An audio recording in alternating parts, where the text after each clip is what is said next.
यश कीर्ति नाम का एक राजा था जिसका साम्राज्य दूर दूर तक फैला हुआ था। राजा का एक ही पुत्र था जिसका नाम था अनिकेत। अनिकेत एक बहादुर योद्धा और दयालु इंसान था। एक दिन जब वह अपने महल से बहुत दूर नदी किनारे टहल रहा था तो उसकी नजर एक बतख पर पड़ी।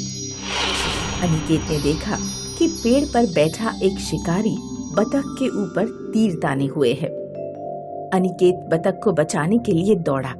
अचानक शिकारी का तीर अनिकेत की कमर में जा घुसा। शिकारी डरकर भाग गया और अनिकेत बेहोश होकर नदी किनारे गिर पड़ा। एक बंजारा अपनी बेटी के साथ नदी से गुजर रहा था। उसकी नजर अनिकेत पर पड़ गई। बंजारा और उसकी बेटी, जिसका नाम अगस्ता था, अनिकेत को उठाकर अपनी नाव में ले आए और अपने साथ ले गए। अगस्ता ने अनिकेत के शरीर से तीर निकालकर उसके घाव पर मरहम पट्टी की। गहरा घाव होने के कारण अनिकेत को 20 दिन बाद होश आया।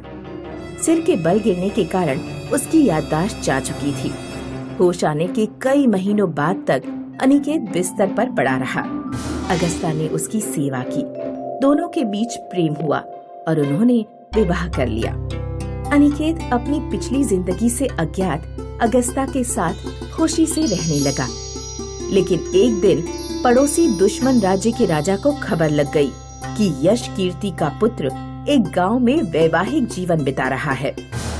पड़ोसी राज्य के राजा ने अपना एक आदमी भेजकर अनिकेत के ऊपर हमला करा दिया, जिसमें अनिकेत गंभीर रूप से घायल हो गया। अगस्ता ने फिर एक बार अनिकेत की जान बचाई। कुछ दिन बाद राजा यश कीर्ति के सिपाही अनिकेत को ढूंढते हुए अनिकेत के पास पहुंच गए। अनिकेत और अगस्ता को राजा के सामने प्रस्तुत किया गया। अनिकेत अभी भी होश में नहीं था। अगस्ता ने राजा को सारी बात बताई कि कैसे उसने 2 बार अनिकेत की जान बचाई और अनिकेत ने उससे विवाह कर लिया। मेरा बेटा एक बंजारन लड़की से विवाह नहीं कर सकता। तुम झूठ बोल रही हो लड़की। मैं सच बोल रही हूँ। मैं अनिकेत की पत्नी हूँ और पत्नी धर्म निभाने के लिए किसी भी हद तक जा सकती हूँ।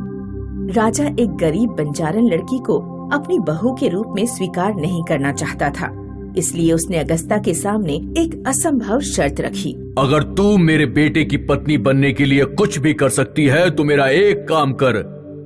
2 राज्यों की सीमा के पार जंगल में एक भयंकर राक्षस रहता है।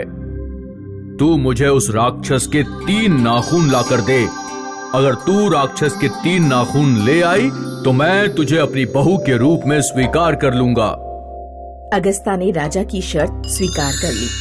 राजा मन ही मन खुश हुआ, क्योंकि वह जानता था कि राज्यों की सीमा में प्रवेश आसान नहीं है, और अगर प्रवेश मिल भी गया तो जब वह राक्षस तक पहुंचेगी तो राक्षस उसे खा जाएगा। अगस्ता पहले राज्य की सीमा पर पहुंची, जिस पर एक सूखा हुआ आम का पेड़ था और एक पहरेदार पहरा दे रहा था। सुनो लड़की, राज्य की सीमा में प्रवेश के लिए तुम्हें मेरे एक सवाल का जवाब देना होगा। यहाँ एक आम का पेड़ है जो कई वर्षों से सूखा है। पहले इस पर सोने के आम लगा करते थे। क्या तुम बता सकती हो कि ये पेड़ क्यों सूख गया? हमारे राजा कई वर्षों से इस सवाल के जवाब का इंतजार कर रहे हैं। मैं वादा करती हूँ कि लौट के आने पर मैं आपकी सवाल का जवाब जरूर दूंगी। ठीक है, अगर तूने सवाल का जवाब नहीं दिया तो तुझे फांसी पर टांग दिया जाएगा। पहले राज्य को पार करके अगस्ता दूसरे राज्य की सीमा पर पहुंची, जहां एक सूखा हुआ कुआं था और एक पहरेदार पहरा दे रहा था। राज्य की सीमा में प्रवेश के लिए तुम्हें मेरे एक सवाल का जवाब देना होगा। यहाँ एक सूखा हुआ कुआं है। पहले इसमें मीठा पानी मौजूद था। क्या तुम बता सकती हो कि इस कुएं का पानी क्यों सूख गया? मैं वादा करती हूँ कि लौट के आने पर तुम्हारे सवाल का जवाब जरूर दूंगी। ठीक है, अगर तुमने सवाल का जवाब नहीं दिया तो तुम्हें फांसी पर लटका दिया जाएगा।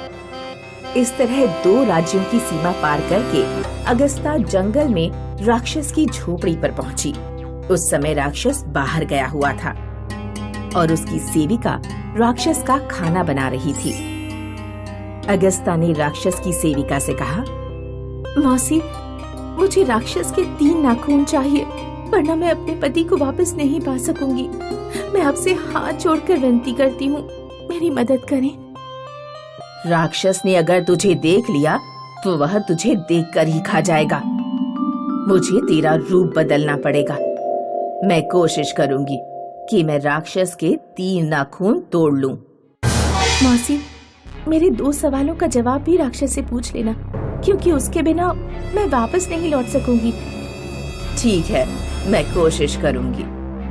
सेविका ने अगस्ता को मक्खी बना दिया और अपने बालों में छिपा लिया। कुछ देर बाद राक्षस वापस आया और खाना खाकर सो गया।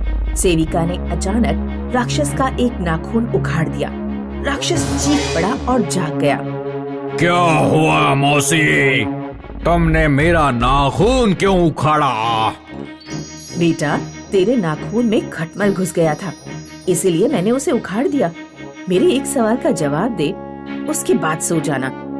भीमपुर राज्य की सीमा पर जो आम का पेड़ है, पहले उस पे सोने के आम आते थे, लेकिन अब वह सूख क्यों गया? उस पेड़ की जड़ के नीचे एक बहुत बड़ा चूहा रहता है, जो पेड़ की जड़ को खोखला कर रहा है। अगर उस चूहे को मार दिया जाए तो उस पेड़ पर फिर से फल आने लगेंगे। ऐसा कहकर राक्षस दोबारा सो गया। दूसरी बार अचानक फिर सेविका ने उसके 2 नाखून उखाड़ दिए। राक्षस गुस्से से आग बबूला हो गया। मौसी, क्या तू पागल हो गई है? तुमने मेरे 2 नाखून क्यों उखाड़ दिए? बेटा, तेरे उन 2 नाखूनों में भी खटमल घुस गया था। तू मेरे एक सवाल का जवाब दे, फिर आराम से सो जाना। चांदपुर राज्य की सीमा पर जो मीठे पानी का कुआं है, वह क्यों सूख गया? उस कुएं के नीचे एक बहुत बड़ा मेढक रहता है, जिसने उसका सारा पानी सोख लिया है। अगर उस मेढक को मार दिया जाए तो कुएं में फिर से पानी भर जाएगा। मैं सो रहा हूँ, अब अगर तुमने मुझे उठाया तो मैं तुम्हें ही खा लूंगा। ऐसा कहकर राक्षस सो गया। सेविका ने अगस्ता को दोबारा इंसान बनाया और फटाफट झोपड़ी के बाहर भेज दिया। अगस्ता ने राक्षस के 3 नाखून ले जाकर राजा को दे दिए। राजा अगस्ता की बहादुरी पर बहुत खुश हुआ और उसने अगस्ता को अपनी बहू के रूप में स्वीकार कर लिया। एक बार की बात है, सुरेश नाम का लड़का अपनी माँ के साथ एक गांव में छोटे से घर में रहता था। वो बड़ा ही सीधा व्यक्ति था और हमेशा दूसरों की मदद किया करता था। जब वो छोटा था, उसके पिताजी चल बसे थे। तभी से उसकी माँ दूसरों के घर पर काम करके अपने घर का गुजारा किया करती थी और उसकी देखभाल किया करती थी। सुरेश अपनी माँ की मदद करना चाहता था और हमेशा उन्हें काम छोड़ने को कहा करता था। माँ, तुम अब दूसरों के घर काम करने मत जाया करो, मैं कहीं काम देख लूंगा। बेटा, तेरे ऐसे कहने से घर नहीं चल सकता। मुझे पता है तुझे बुरा लगता है, पर क्या करें बेटा, मजबूरी है। उसके गांव में एक रमेश नाम का लड़का था। रमेश थोड़ा चालाक किस्म का व्यक्ति था। उसके पिता के पास ज्यादा पैसे होने की वजह से वो उनके पैसे उड़ाकर आवारागर्दी किया करता था। वो हमेशा सुरेश को नीचा दिखाया करता और उसका मजाक बनाया करता था। सुरेश को उसकी बातों का बहुत बुरा लगता था। सुरेश हमेशा भगवान से एक ही प्रार्थना किया करता था कि वो इतने पैसे कमा सके कि अपना एक नया घर खरीद सके और अपनी माँ का काम छुड़वा सके। एक दिन उसकी माँ का जन्मदिन था। वो अपनी माँ को एक साड़ी गिफ्ट करना चाहता था, मगर उसके पास इतने पैसे नहीं थे कि वो अपनी माँ के लिए एक साड़ी खरीद सके। तो वो उदास होकर गांव के पास एक जंगल में चला जाता है। जंगल में चलते चलते उसे एक बड़ा पत्थर दिखता है, तो वो उसके पास जाकर बैठ जाता है और उस पर सर रखकर रोने लगता है। हे भगवान, तूने मुझे इतना गरीब क्यों बनाया है कि मैं अपनी माँ के लिए एक साड़ी भी ना खरीद सकूं? काश मैं अपनी माँ के लिए एक सुंदर सी साड़ी ले पाता। तभी उसके सामने एक सुंदर सी साड़ी आ जाती है। साड़ी देखकर वो चौंक जाता है। उसे कुछ समझ नहीं आ रहा था कि ये साड़ी कहाँ से आई। तभी वो अपने मन में सोचता है, मुझे लगता है कि ये भगवान का चमत्कार हुआ है कि मेरे कहते ही ये साड़ी यहाँ आ गई। फिर सुरेश उस साड़ी को उठा लेता है और अपने घर आ जाता है। घर आते ही वो अपनी माँ को वो साड़ी दे देता है। साड़ी देखते ही उसकी माँ उससे पूछती है, बेटा साड़ी तो बहुत सुंदर है, मगर तेरे पास इतने पैसे कहाँ से आए? ये तो बहुत महंगी दिख रही है। कहीं तूने गलत काम करके तो ये साड़ी नहीं खरीदी? नहीं माँ, आपको लगता है कि आपका लड़का ऐसा काम करेगा? बस फिर उसकी माँ खुश होकर वो साड़ी ले लेती है। लेकिन सुरेश उस दिन पूरी रात सोचता रहा कि वो साड़ी कहाँ से आई। तभी उसे याद आता है कि उसने एक बड़े पत्थर पर जब अपना सर रखा था तो उसके तुरंत बाद ही वो साड़ी वहाँ आ गई थी।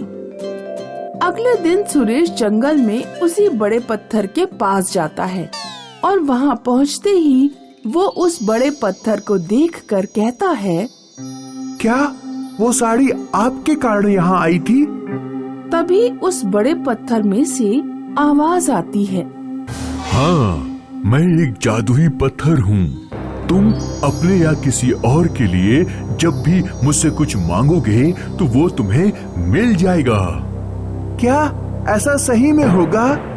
हाँ, लेकिन याद रहे, अगर तुम अपने दुश्मन के लिए कुछ मांगोगे तो उससे दुगना तुम्हें मिलेगा। मेरा तो एक ही दुश्मन है, उसका नाम है रमेश। मैं तो चाहता हूँ कि उसका 200 गज का घर 500 गज का हो जाए।